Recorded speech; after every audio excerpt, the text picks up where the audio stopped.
Alrighty, so the Ancient Holy War is out, and you can play it. And you can see I have finally grinded out a singular entry ticket to the special zone. And man, I gotta be honest, this sucks. Like, this is so dumb so far. I have 860 war points, and it's all from me just fighting this battle on extreme. I don't know, so it's a 3% chance on normal, a 5% chance on hard, and an 8% chance on extreme. And good lord, I know that I'm pretty sure in Nagato's video he said that he wanted it to be sort of like a bar that fills up if you don't get it, and I think that is the best possible outcome, because this sucked. Like, I don't know, like, obviously, like, if you're trying to do the game mode and trying to help your team out and everything like that, you're gonna want to like actually run it in general to get points, so that way you can like contribute to your team. But God, it was agonizing just trying to get that one chalice.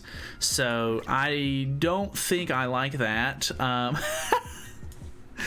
400 of these points out of 860 to get one SSR pendant is baffling.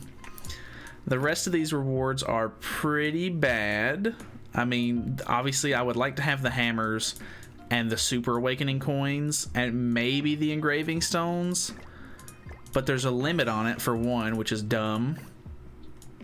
They're very expensive considering how much stamina it takes. I literally had to go through like probably around 10 stamina pots for that, and that's just so many. Like 50 stamina per run, and you get that little points out of it. Like, I understand that this is supposed to be like an all week long kind of thing, but even if I was just running this in my spare time, like if I was just like, oh, I'm not doing anything on the game right now, I'm just gonna let it auto run, or just like, you know, run this and, you know, do my extra, like get rid of some of this extra stamina that I've got, like it would take me all week to get like one reward, man. Like, this is awful.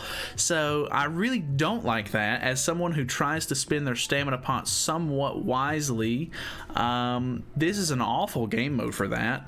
I don't know what team I need to be using against this. He's 200k combat class. He's a speed attribute. Is there anything? So the boss does not have HP.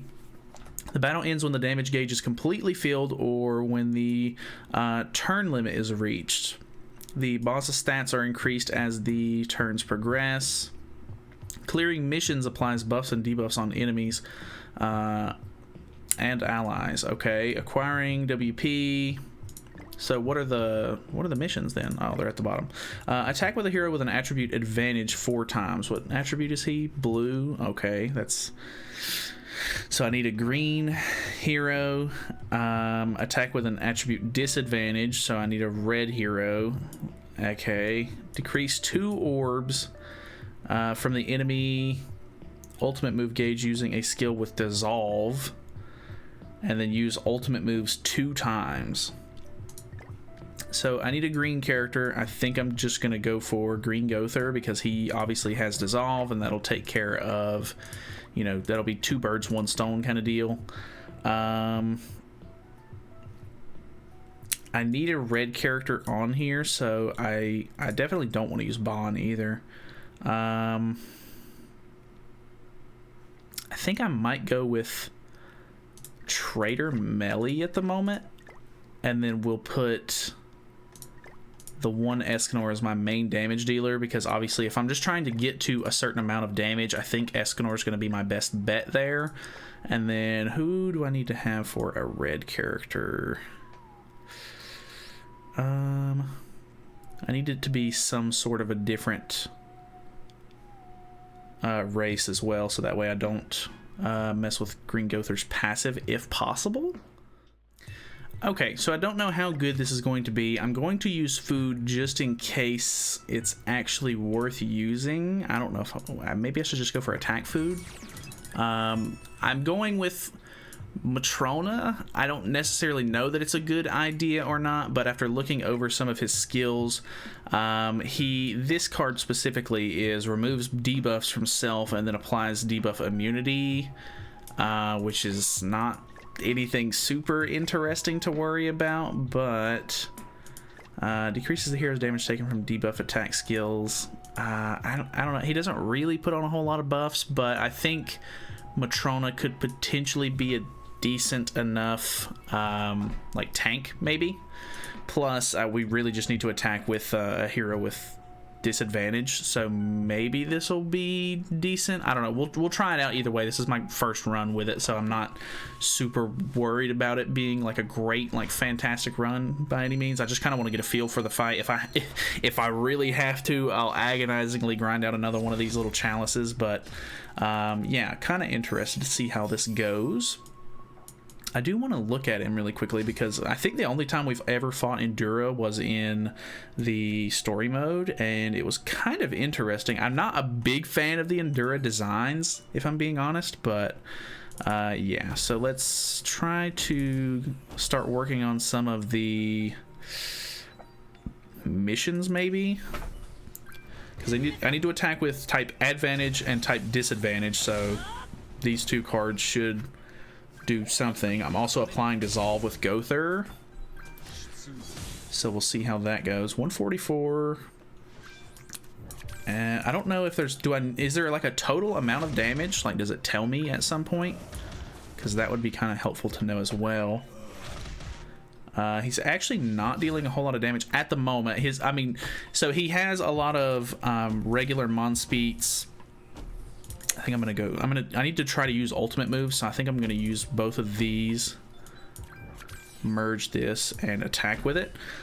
But yeah, he has a lot of green Monspeets base kit, so he deals, I think his ultimate deals ignite stacks, along with, I think one of his passives has something to do with ignites as well, but he also has the passive where he deals 100% more damage to ignited enemies. So I was really thinking about trying to bring somebody with a cleanse, and we'll see if that was a mistake or not. But so far it doesn't really seem like he's dealing a whole lot of damage, which is good.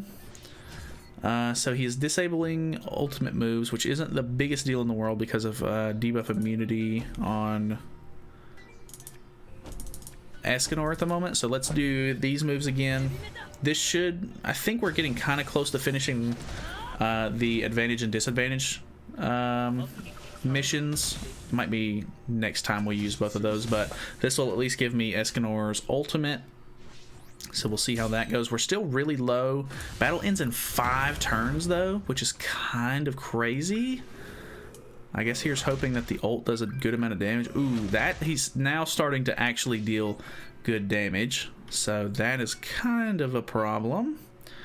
Let's hit with some of these cards. Well, let's upgrade on Gother, or on Melee. I'm all over the place today. Let's upgrade on Melee so that way we get a level 3 card, because he's got a pretty decent amount of buffs on. 668k is not bad. Starting to really rack up some damage here. How much is this gonna do? There's no damage cap or anything. 938k on a level 3 is pretty nuts. He's now at about halfway, which is really good. I can get 2 level 3s if I rank him up again. I think I'm gonna go full Melee this turn, if possible, maybe. I don't know, I could finish that one challenge. Yeah, I think I'll get rid of his buffs here, upgrade onto Melee, level 2, level 3. We'll see how that goes. Okay, that's a mission accomplished. I don't know exactly what that's doing for us though. So we still need to attack with advantage one time. If we can get a Gother card, that would be good. And then I need to use one more ultimate move. But we only have 3 turns left, so there's the Gother card, which is really good. The only problem is I don't know if I'm going to be able to get... Okay, we got evasion from, I'm assuming, finishing one of the challenges there, which is kind of nice. I'm not really close to getting any ultimate moves, so I'm gonna try to go for Escanor here if possible. I think we might actually, well, I don't think this will hit damage cap, or like his, I don't think this will do the whole thing. We're gonna be cutting it really close. If I can get Escanor's ultimate this turn and he doesn't dissolve me or anything like that, then I should be good. Okay, debuff immunity. Okay, starting to hit kind of hard. Okay, so he does put on dissolve. Luckily we get rid of it there. Let's put on the taunt. Battle ends in 1 turn. I don't know if that means that I'm gonna be able to use the ultimate move next turn or not. I might have waited too long, but I think we're gonna hit the max damage here. We do, so it's 6 million damage is top. Oh, and then the battle ends. Rip. Okay, so I did not get the ultimate moves one done, but it's because of the dissolve that kind of screwed me there. Total WP is 2,692, and that's with a bonus. Capture bonus, or capture boost 1.5 times in effect, so I don't still not really sure what all that means, to be honest, but so yeah, that's definitely the best way to get points. What's my rewards looking like? Contribution is at 3,500 at the moment. I think that's like total points earned so far, and I need to hit 8,000 if I really want to go for the 10 diamonds.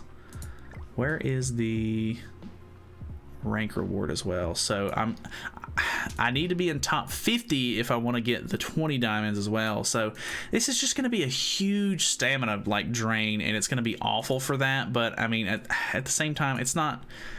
It's something kind of interesting. I don't know. I'm not a huge fan of this so far. I've got to be honest. Like, it's not good, but it is something, I guess. I'll go ahead and grab that. Since that one actually gives me a decent amount of points, I'm not going to complain about that one. That one is actually good on points. This should actually help me clear out the exchange shop quite quickly. So maybe if I do this a couple of more times, I'll hopefully be able to get enough contribution points, and I'll be able to at least grab all of the things out of the exchange shop that I want, and anything left over, I guess I'll just give to my faction. And I guess that's pretty much how you play this. So I don't know. Honestly, it's interesting, but it needs tweaking very badly. The stamina cost is way too high. The percent chance on the drop is way too low. If not, it needs to just be like a counter thing that goes up over time. I don't know, not a big fan of that specifically, but yeah, I mean, I don't know. Take it or leave it. It's pretty mid, pretty middle of the road, very meh. I don't know. It could be better, but it's interesting, kind of. I like the boss aspect of it, but that's all I gotta say. I don't know. That's basically it. That's all I have. So thank you guys so much for watching. Hopefully you guys enjoyed the video. Feel free to subscribe if you haven't already. Please let me know what you guys think about this in the comments down below, because I would really appreciate your input on if you think this is okay or not, because I know that a lot of the JP players were complaining about it when it came out for them, and now I'm definitely understanding why. Like, I try to, you know, keep all of that stuff, you know, I try to take it with a grain of salt until I can actually get my hands on it, because I want to form my own opinion about it. But wow. All right, so anyway, see you in the next one.